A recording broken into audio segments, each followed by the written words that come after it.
প্রায় ৭০০ বছরেরও পুরনো ভুতুড়ে মঠ। এখানে রয়েছে শ্রেষ্ঠত্বের দুই ভাইয়ের বড়াই। রাতের কথা তো বাদই দিলাম, দিনের বেলায় কেউ আসতো না এখানে। বলছিলাম ইলিশের বাড়ি চাঁদপুর ঐতিহাসিক লোহাগড় মঠের কথা।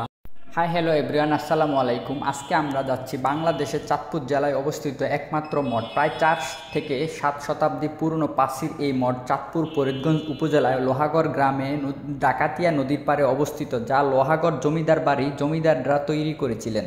লোহাগড় যাওয়ার আগে রাস্তাটি খুবই সুন্দর দেখতে।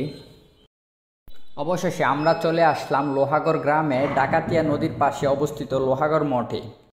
লোহাগড় জমিদার বাড়ির দুজন জমিদার লোহ এবং গহর নাম অনুসরণ করাই নামটি রাখা হয়েছে লোহাগড়। জমিদারদের নাম অনুসারে গ্রামের সাথে মিল দেখি তাদের নাম রাখা হয়েছে লোহাগড় মঠ।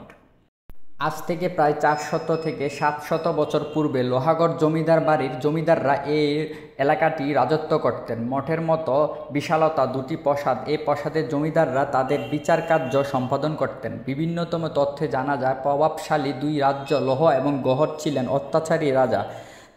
বর্তমানে মঠ তিনটিতে নতুনভাবে কাজ শুরু করেছে, নতুনভাবে সাজানো হচ্ছে। আমরা মঠের ভিতরে অবস্থান করতেছি, ভিতরের অবস্থান দেখতেছেন আপনারা। অনেক পুরনো হওয়াতে মঠগুলোর ইটগুলো আস্তে আস্তে খুলে যাচ্ছে, তাই নতুনভাবে সাজানো হচ্ছে সরকারি অনুদানের মাধ্যমে। মঠটিকে এবং কবে নির্মাণ করেছিলেন এই ব্যাপারে সন্দেহ রয়েছে, তবে কিছু সূত্র থেকে জানা যায় যে ওই দুই ভাই এই মঠটি নির্মাণ করেছিলেন। শুরুতেই এখানে পাশাপাশি 5টি মঠ ছিল, তবে বর্তমানে এখানে মাত্র 3টি মঠ অবশিষ্ট রয়েছে। বর্তমানে টিকে থাকার 3টি মঠই ভিন্ন ভিন্ন উচ্চতায়। সবচেয়ে লম্বা যে মঠটি, সবচেয়ে সুন্দর যেটির উপরিভাগ নিম্নভাগ চেয়ে অনেক বেশি নকশায় কাজ রয়েছে। এই মঠটিতে উপরিভাগে দেখতে অনেকটা বিশালতা। মঠটির উপরে টিয়া পাখি বসবাস করে। আমাদের সাথে একজন এখানে উপরে উঠছে, উপরে উঠতে দেখতে পাচ্ছেন আপনারা দেখতে পাচ্ছেন যে মঠটি নতুনভাবে সাজানো হচ্ছে, নতুনভাবে ইট দিয়ে নতুনভাবে এটাকে সুন্দরভাবে কাজ করতেছে।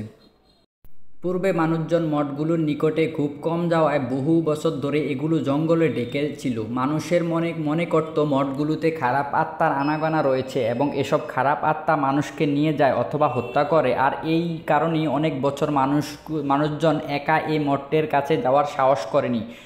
তবে এটি এখন দর্শনীয় স্থান পরিণত হয়েছে এবং জনপ্রিয়। এই মঠটি দেখার জন্য এখানে প্রতিদিনই দূর দূরান্ত থেকে আসা মানুষগণ আনাগোনা দেখা যায়।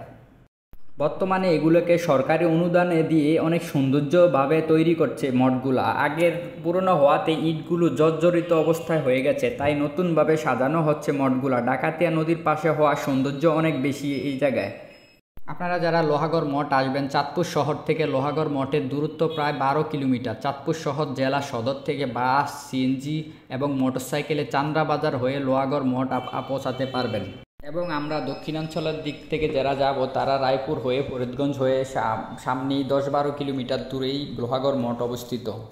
আমাদের সাথে একজন উপরে উঠছে অনেক কষ্ট করে, কিন্তু নামতে পারতেছে না। দরকারটাই ছিল কি উপরে ওঠার, নামতেই যেহেতু পারতেছে না।